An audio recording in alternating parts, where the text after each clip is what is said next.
Hello students, मैं दीपक कुमार वेदांत academy के YouTube channel पर आपका स्वागत करता हूं। जैसे हमने इंग्लिश में कॉमन एरर्स के लिए एक सीरीज शुरू की थी, उस सीरीज में ये आज हमारी क्लास 5 है। अब तक 4 क्लासेस हम देख चुके हैं, 4 क्लासेस हम डिस्कस कर चुके हैं, पढ़ चुके हैं। और अगर आपने अब तक उन क्लासेस को नहीं देखा है तो मेरी ये हम्बल रिक्वेस्ट रहेगी कि पहले आप उन वीडियोस को देख लीजिए, क्योंकि आगे की वीडियोस को कनेक्ट करने के लिए पीछे की वीडियोस देखी होना ज़रूरी है। मतलब अगर आपने पहले की क्लासेस अटेंड की होंगी तो आप हमसे बेटर कनेक्ट कर पा रहे होंगे। मैं कोशिश तो करूंगा कि हर एक क्लास इस तरह से डिज़ाइन की जाए, हर क्लास में मैं इस तरह से आपको पढ़ाऊँ कि आपको पिछला वीडियो ना देखना पड़े। और देखिए, जब एक रूल मैं एक बार आपको पढ़ा चुका, वही रूल मुझे बार बार पढ़ाना पड़ेगा। उससे तो अच्छा है कि आप शुरू से हमारी प्लेलिस्ट को फॉलो करते चले, तो जो मैं पढ़ा चुका हूं उसे दोबारा मुझे पढ़ाना नहीं पड़ेगा।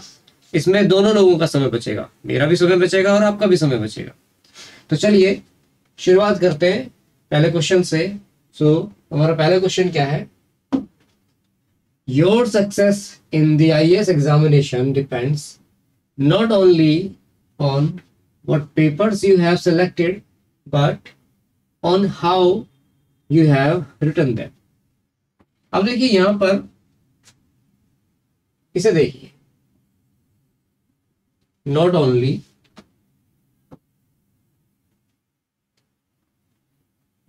अगर मान लीजिए किसी सेंटेंस में आपको यूज करना है या आपको कहीं दिखाई दे, ध्यान देना कि नॉट ओनली कभी भी अकेला नहीं आता, इसके साथ क्या आता है? बट ऑल्सो भी आता है। नॉट ओनली बट ऑल्सो, ये पूरा स्ट्रक्चर है, ठीक है। तो कंजंक्शन की तरह ये यहाँ पे यूज हो रहे हैं।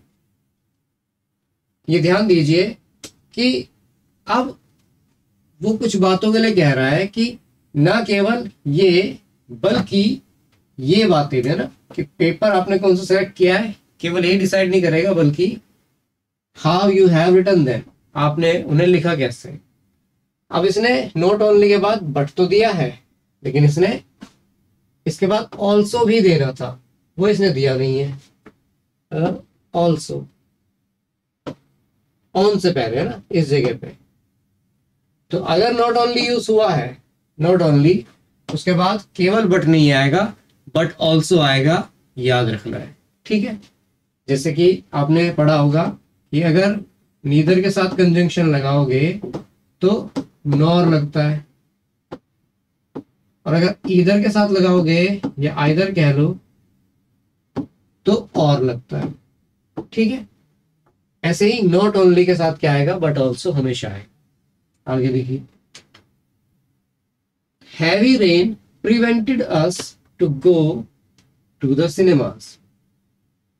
देखिए, बार बार मैं आपसे कहता रहा हूं कि कुछ शब्द ऐसे होते हैं जो किसी पर्टिकुलर प्रेपोजिशन द्वारा ही फॉलो किए जाते हैं, मतलब उसके बाद कोई पर्टिकुलर प्रेपोजिशन ही आती है। अब जैसे प्रिवेंट है, प्रिवेंट का मतलब होता है रोकना। जो प्रिवेंट ये वर्ब है, इसे हमेशा फॉलो क्या करता हुआ दिखेगा आपको, ठीक है। प्रिवेंट, अगर प्रिवेंट के बाद ये दिया हुआ है कि किस चीज से प्रिवेंट किया गया है, मतलब किस बात से रोका गया है, तो वो बात भी अगर उसके बाद आई है तो प्रिवेंट फ्रॉम आता है, जबकि आपको क्या दिया हुआ है? प्रिवेंट टू, ठीक है। दूसरी बात समझो, देखो यहां पे टू जो दिया हुआ है इस स्ट्रक्चर के लिए दिया हुआ है, टू गो के लिए, इंफिनिटिव के लिए। और मैं ये नहीं कह रहा कि इंफिनिटिव का यूज इस कंडीशन में नहीं होता, होता है। ऐसी कंडीशन में इंफिनिटिव का यूज हो सकता था अगर जो ये वर्ब है प्रिवेंट, इसको कोई एक पर्टिकुलर प्रेपोजिशन फॉलो नहीं कर रही होती, है ना। एक और क्वेश्चन आगे हम पढ़ेंगे, उसमें भी यही रूल सेम अप्लाई होगा, इससे थोड़ा सा अलग है लेकिन सेम रूल है यही। तो अगर मान लीजिए ये वर्ब ऐसी होती कि जिसे कोई पर्टिकुलर प्रेपोजिशन हमेशा फॉलो नहीं कर रही होती, तो फिर आप इसे ऐसे ही लिखते, टू गो ही आता। लेकिन क्योंकि इसके बाद एक और प्रेपोजिशन खुद आएगी, फ्रॉम, जो उसे नहीं दी है पहली बात, तो फिर सीधी सी बात है कि दूसरी प्रेपोजिशन टू नहीं आ सकती। और अगर टू नहीं आएगा तो सीधी सी बात है फिर इन्फिनेटिव कैसे बनेगा? बेयर इन्फिनेटिव भी नहीं आता, ठीक है। इस कंडीशन में बेयर इन्फिनेटिव नहीं आता, बल्कि इसके बाद आप हमेशा क्या लगाएंगे, इंफिनिटिव नहीं लगाएंगे, बल्कि आप जेरंड का यूज करेंगे। किसका?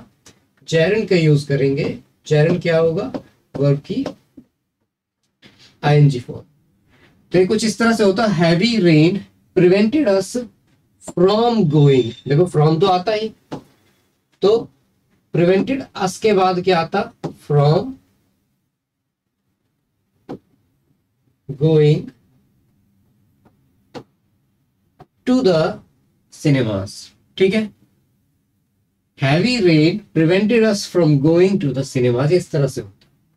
तो पार्ट सी में एरर है। नेक्स्ट क्वेश्चन देखिए, if majority of the individuals in a state prosper the state itself would prosper. देखो अगर कोई सेंटेंस इफ से शुरू हो रहा है, इफ से शुरू होने का मतलब क्या है? देखो जरा, मैं इस शब्द पे थोड़ा सा चाहूंगा कि आप गौर करें। इसे समझाने की एक वजह यह भी है कि आगे एक और ऐसा ही सेंटेंस मैंने लिया है जिसमें इफ और एक और शब्द जो लगभग सेम सेंस दे रहा है वो एक साथ यूज हुए। और कल मैंने एक शब्द यूज किया था कि ऐसे शब्द जो सेम सेंस दे रहे हैं तो दोनों को एक साथ यूज करने की आवश्यकता नहीं है, और ऐसे यूज को हम कहते हैं सुपरफ्लुअस। ठीक है, मतलब जिसकी जरूरत नहीं है फिर भी स्टिल आप यूज कर रहे हैं तो वो उसका यूज सुपरफ्लुअस कहलाता है, गलत कहलाता है। ठीक है, आइए जरा, इफ का मतलब होता है यदि। देखिए इफ से अगर कोई सेंटेंस शुरू होता है तो इसका मतलब वो एक कंडीशनल सेंटेंस है। कैसा सेंटेंस है? Conditional sentence. Conditional sentence.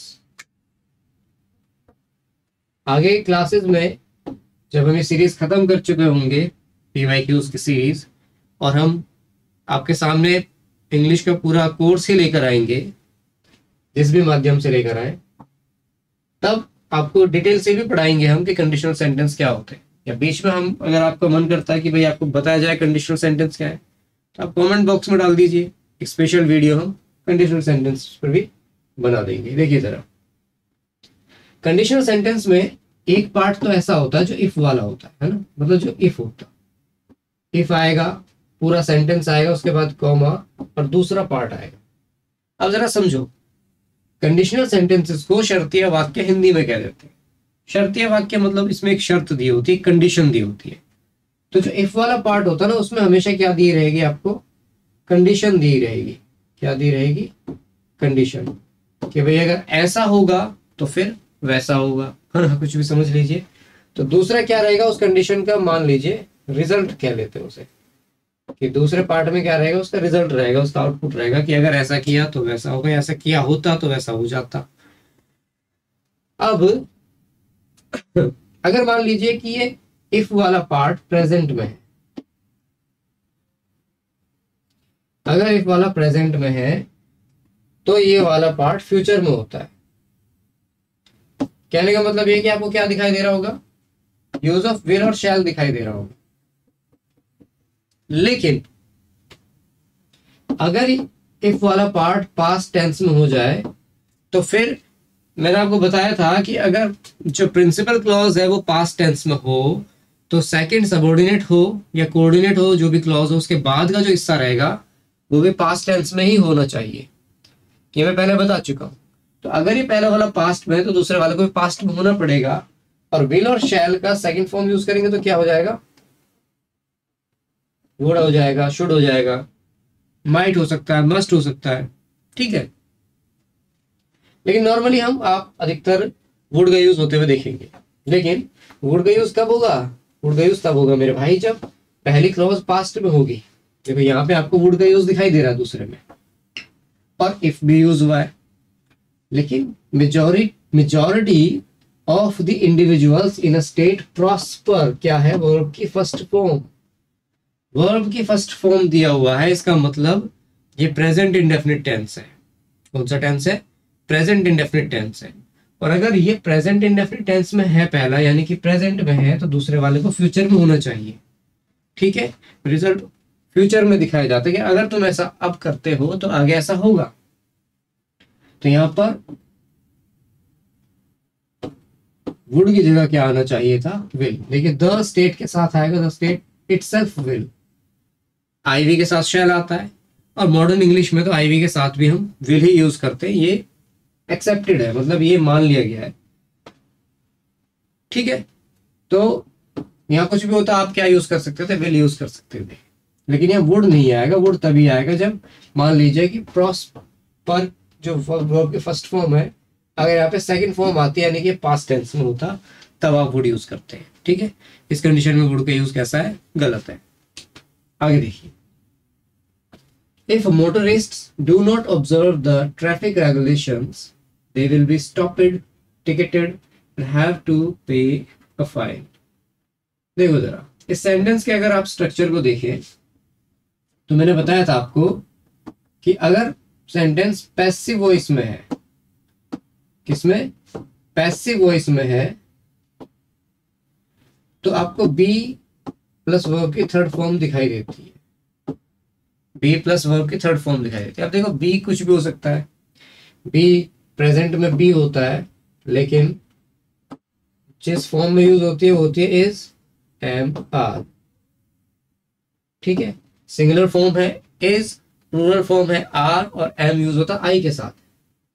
इसका सेकंड फॉर्म होता है वाज, पास्ट में, यानी कि सिंगुलर फॉर्म आपका वाज होता है और प्लूरल फॉर्म होता है वर।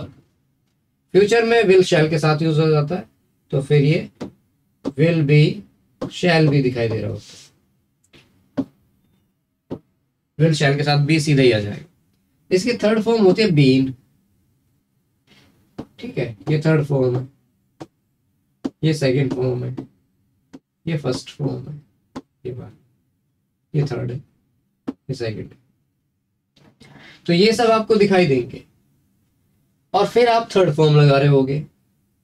तो जैसे यहां पर आप देखिए विल बी, बी आया और फिर क्या आया, स्टॉपेड, यानी स्टॉप की थर्ड फॉर्म, टिकेटेड, टिकट की थर्ड फॉर्म, मतलब टिकट काटने का लिए जो वर्ब यूज होगा टिकट हुआ। तो इसका मतलब ये तो बात तय है कि ये पैसिव वॉइस में है, और अगर पैसिव वॉइस में है तो भाई विल बी के साथ हमेशा क्या आना चाहिए, वर्ब की थर्ड फॉर्म। लेकिन तीसरी कंडीशन में क्या कह दिया, and have to pay a fine,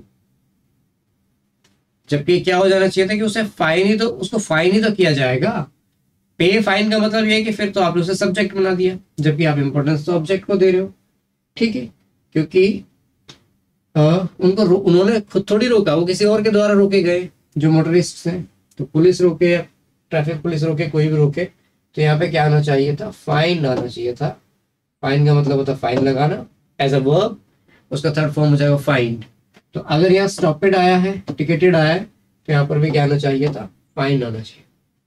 तो ये थर्ड पार्ट में एरर था। आगे देखिए, okay, he asked supposing if he fails what he would do। अब देखो ये शब्द है सपोज, सपोज का मतलब क्या होता है, मान लेना। भाई कोई चीज हम मान लेते हैं तो क्या कहते हैं कि मैं सपोज कर लो। और इफ का मतलब क्या है, इफ का मतलब होता है यदि, यदि का मतलब भी तो ये कि मान लोगे अगर ऐसा होता, यदि ऐसा होता तो फिर वैसा हो सकता था। समझ में आ रही है बात, यानी कि सपोज और इफ दोनों लगभग सिनोनिमस वर्ड है, एक ही सेंस दे रहे हैं। तो जब सेम सेंस देते हैं तो आप या तो सपोज यूज करो या फिर आप इफ यूज करो, लेकिन दोनों को यूज नहीं कर सकते। अच्छा, अगर आप सपोज यूज करते हो, अगर आप सपोज यूज करते हो तो आप कैसे लिखते, आप इसे ऐसे लिख रहे हो, देखिए सपोजिंग, सपोजिंग इफ आएगा नहीं, ही फेल्स। अब देखो यहाँ फेल्स में भी गड़बड़ है, क्योंकि जब पहला आस्केड है यानी वर्ब की सेकंड फॉर्म है, तो फेल की भी सेकंड फॉर्म आनी चाहिए थी। तो सपोजिंग क्या होता, ही फेल्ड। ठीक है, सपोजिंग ही फेल्ड, या तो ये लगाते, या फिर अगर आप सपोजिंग नहीं लगा रहे, इफ लगा रहे, तो आप इफ ही फेल्ड लगाते। इन दोनों में से कोई एक स्ट्रक्चर आता, फेल्ड। ठीक है, तो यानी इसमें गलती दो है, या तो इसे हटाओ इसे रखो, अगर इसे हटाओ इसे रखो, और यहाँ भी एरर है, लेकिन दोनों ही कंडीशन में दोनों ही गलती है किस पे, पार्ट बी में। नॉर्मली ऐसा कभी नहीं होगा कि इसमें भी एरर है उसमें भी एरर है। ये हो सकता है कि किसी एक के एरर को ठीक करके दूसरा एरर बैलेंस हो रहा हो, सही हो रहा हो, तो दो में एरर नहीं होगा। अगर दो में एरर होगा तो सीधी सी बात है, फिर तो क्वेश्चन ही गलत है, दो एरर कैसे आ जाएंगे। आप एक ही तो ऑप्शन चुन सकते हैं। यहाँ पे ऐसा भी नहीं है कि बोथ बी एंड सी ऐसे ऑप्शन आते हो, ऐसे ऑप्शन आएंगे सीधे सीधे, इनमें से किसी एक में एरर है। चलिए आगे। We had a lot of difficulty to find the house. अब देखो, फिर डिफिकल्टी ऐसा शब्द है आपका, डिफिकल्टी आपका ऐसा शब्द है जिसके बाद फिर एक क्या आता है, प्रपोजिशन आता है। डिफिकल्टी आएगा किसमें, इन। मान लो डिफिकल्टी का मतलब क्या है, कठिनाई, और कठिनाई किस चीज में है। अगर आपको ये भी दे दिया जाए, अगर आपको ये दे दिया जाए कि कठिनाई किस चीज में है, तो फिर क्या आएगा आपका, उसके बाद इन आएगा, प्रपोजिशन इन। और अगर प्रपोजिशन इन उसको फॉलो ही करेगा तो सीधी सी बात है, आप इसके बाद इंफिनिटिव यूज ही नहीं करेंगे, आप जेरंड यूज करेंगे, और क्या आएगा, ये फाइंडिंग हो जाएगा। तो क्या हो जाएगा, he we had a lot of difficulty in finding the house. ठीक है, तो पार्ट बी में एरर है। आगे चलिए। Patience as well as perseverance are necessary for success. देखो, कुछ शब्द होते हैं एज वेल एज कंजंक्शन है, या जैसे विद हुआ, या अलोंग विद हुआ, और ऐसे कुछ कंजंक्शंस होते हैं कि जिनसे अगर आप दो नाउन्स को ऐड करें मतलब कंबाइन करें, ऐड करने का मतलब तो जोड़ना हो गया, तो इनका काम होता है उन्हें ज्वाइन करने का। जैसे कि यहाँ पे दिया है, एक तो पेशेंस हो गया और एक होगा परसिवरेंस। दोनों ही कैसे हैं, हमारे एब्स्ट्रैक्ट नाउन है, इन दोनों को जोड़ा है। अच्छा देखो, ये भी सिंगुलर है और ये भी सिंगुलर है, लेकिन अगर आपने एज वेल एज से इन्हें कनेक्ट किया है, इन्हें एज वेल एज से ज्वाइन किया है, जोड़ा है, तो हमेशा जो वर्ब फॉलो करेगी वो फर्स्ट सब्जेक्ट को फॉलो करेगी। सब्जेक्ट वन, सब्जेक्ट टू, मान लो सिंगुलर है दोनों, तो वो पहले को फॉलो करेगी, पहले नाउन को। अब क्योंकि देखो दोनों ही सिंगुलर है, चाहे इसको फॉलो करे चाहे इसको फॉलो करे, लेकिन पेशेंस सिंगुलर है, तो यहाँ पे आर नहीं आना चाहिए था, यहाँ पे आना चाहिए था इज। ठीक है भाई, मैंने कुछ कंजंक्शन लिखाई है, ये और भी होती है, लेकिन इनकी खासियत क्या है कि ये पहले वाले, मतलब इनकी वर्ब जो है वो पहले वाले सब्जेक्ट को फॉलो करेगी। उसका जो भी नंबर होगा, वेदर इट इज सिंगुलर और प्लूरल, वही नंबर क्या होगा, that will be followed by it's verb, personal pronouns and adjectives. ठीक है, वर्ब में भी लगेंगे, उसके हिसाब से आप पर्सनल प्रोनाउंस और एडजेक्टिव्स लगा रहे होंगे। चलिए आगे। The passer by told us where was the marriage hall and even led us to it. देखिए, होता क्या है कि अगर दो सिंपल सेंटेंसेस को कंबाइन करके जोड़कर एक और सिंपल सेंटेंस बनाया जाए, या कॉम्प्लेक्स सेंटेंस बनाया जाए, यहाँ सिंपल नहीं सॉरी कॉम्प्लेक्स सेंटेंस बनाया जाए, तो बीच में कंजंक्शन लगता है। कंजंक्शन का मतलब हो सकता है आप कंजंक्शन कह रहे, कई जगह आपको ये कनेक्टर भी लिखा हुआ दिख सकता है, क्योंकि वो कनेक्ट कर रहा होता है दोनों क्लॉज को। अच्छा, इसमें क्या होता है कि कई बार जो दूसरी कंजंक्शन है, सॉरी जो दूसरी क्लॉज है, दूसरा सेंटेंस है, वो इंटेरोगेटिव होता है। कैसा होता है, इंटेरोगेटिव होता है। ये आपने डायरेक्ट इनडायरेक्ट नरेशंस में पढ़ा होगा, वहां पे भी इसकी एक्सप्लेनेशन है, बहुत अच्छी एक्सप्लेनेशन वही पढ़ते हैं।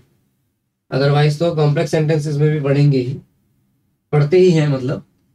देखिए जरा, अब इंटरोगेटिव ये भी हो सकता है कि वो हेल्पिंग वर्ब से शुरू हो रहा हो, या हो सकता है किसी क्वेश्चन वर्ड से शुरू हो रहा हो, है ना, WH फैमिली के। अगर वो क्वेश्चन वर्ड से शुरू होता है, देखो अगर हेल्पिंग वर्ब से शुरू होता है तो करेक्टर होता है इफ या वेदर, इफ या वेदर। लेकिन अगर वो क्वेश्चन वर्ड से शुरू हो रहा होता है तो वो क्वेश्चन वर्ड ही करेक्टर होता है। लेकिन उसके बाद क्या होता है कि क्योंकि प्रश्नवाचक शब्द ने ये निर्धारित कर दिया कि आगे प्रश्न पूछा गया है, तो फिर आगे प्रश्न पूछने की आवश्यकता रह नहीं जाती, मतलब आगे क्वेश्चन पुट करने की कोई नीड नहीं रह जाती।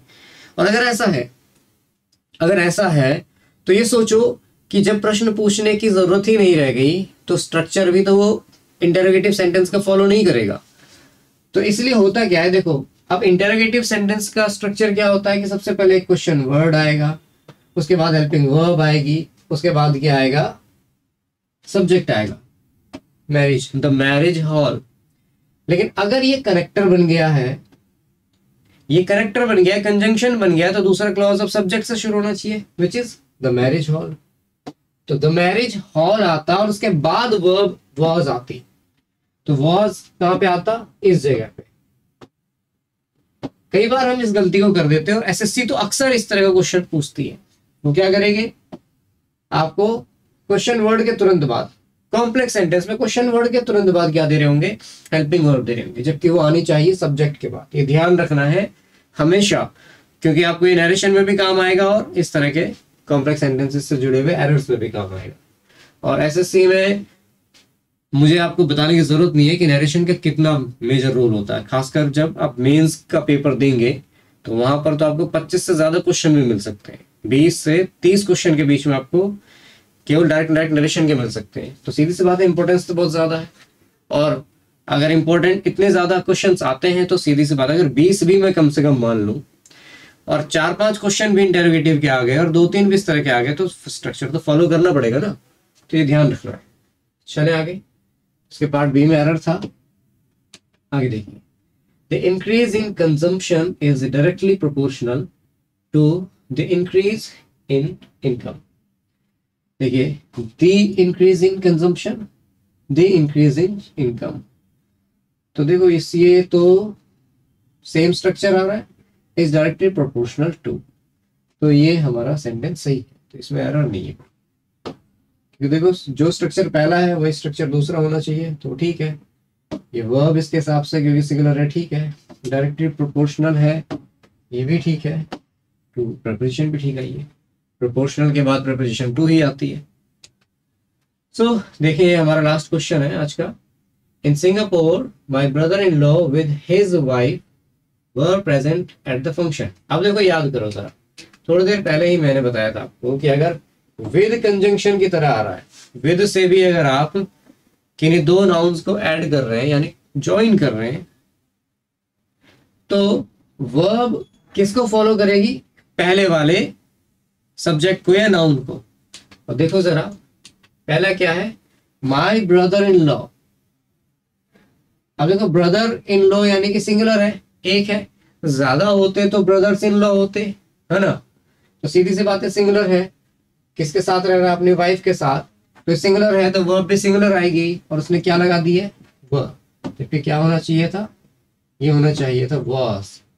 In Singapore my brother in law with his wife was present at the function। ठीक है, तो ये इसमें एरर था पार्ट सी में। सिंगुलर है अगर पहला सब्जेक्ट या पहला नाउन और विद से कनेक्ट किया गया है तो उसी के अनुसार उसकी वर्ब भी सिंगुलर होगी, क्योंकि पहले वाले को ही फॉलो करती है वर्ब अगर विद से कनेक्ट किया गया है तो।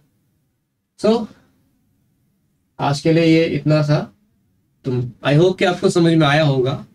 अगर मान लो कोई डिफिकल्टी आपको हुई है, आपको लगता है कि कोई सेंटेंस में कोई रूल समझ नहीं आया, वैसे तो अपनी तरफ से कोशिश मैंने ये की है कि जितनी बेटर एक्सप्लेनेशन हो सकती है मैं आपको दूं, बट स्टिल अगर आपको लगता है कि भाई पूरी तरह से समझ में नहीं आया, एक और बार बता दे, तो कमेंट सेक्शन में आप बताएं। अगर आपको वीडियो पसंद आया है तो उसे लाइक करो, और अगर पसंद आया तो भाई ऐसे अपने साथियों को शेयर करो जिन्हें जरूरत है इंग्लिश सीखने की या इंग्लिश की प्रैक्टिस करने की, तो उनके साथ शेयर करने की कोशिश करो। भाई अकेले सारा फायदा मत उठाओ ना, दूसरों को भी फायदा उठाने दो। अगर दूसरों को मदद मिल सकती है, आपको लगता है कि भाई हमारी वीडियोस इतनी इंफॉर्मेटिव है कि आपके दोस्त भी उससे पढ़ सकते हैं, उससे फायदा उठा सकते हैं, तो अपने दोस्तों के साथ शेयर करने की कोशिश करो, हमें सपोर्ट दिखाओ। सब्सक्राइब अगर नहीं किया तो भैया हमारे चैनल को सब्सक्राइब भी कर लो, क्योंकि देखो वीडियोस तो हमारी डेली आएंगी। और अगर आपको सही तरीके से तैयारी करनी है, प्रिपरेशन करनी है, हमारे साथ मिलकर प्रैक्टिस करनी है, तो डेली वीडियोस देखोगे तो भैया स्ट्रांग बनते जाओगे। देखो 1000 से ज्यादा सेंटेंस में कराने वाला, यानी कि इस सीरीज में 100 से ज्यादा पार्ट होने वाले। अगर सबको फॉलो करते रहोगे तो 1000 सेंटेंस के बाद इस बात की मैं पर्सनल गारंटी ले रहा हूँ कि आपका कॉन्फिडेंस ही अलग लेवल पे होगा जब आप एग्जाम हॉल में बैठोगे, इवन एग्जाम हॉल में मत बैठो, उससे पहले ही अगर आप मॉक टेस्ट भी ट्राई करोगे तो वहीं पर आपको कॉन्फिडेंस दिख जाएगा। अगर आपके पास प्रैक्टिस सेट्स हैं उन्हें करोगे, वहां पे आपको कॉन्फिडेंस दिख जाएगा कि हाँ, आपको लगने लगेगा कि भाई अब कॉमन एरर्स में क्या है, प्रॉब्लम नहीं है। ठीक है, सो आज के लिए इतना ही। Thanks for watching.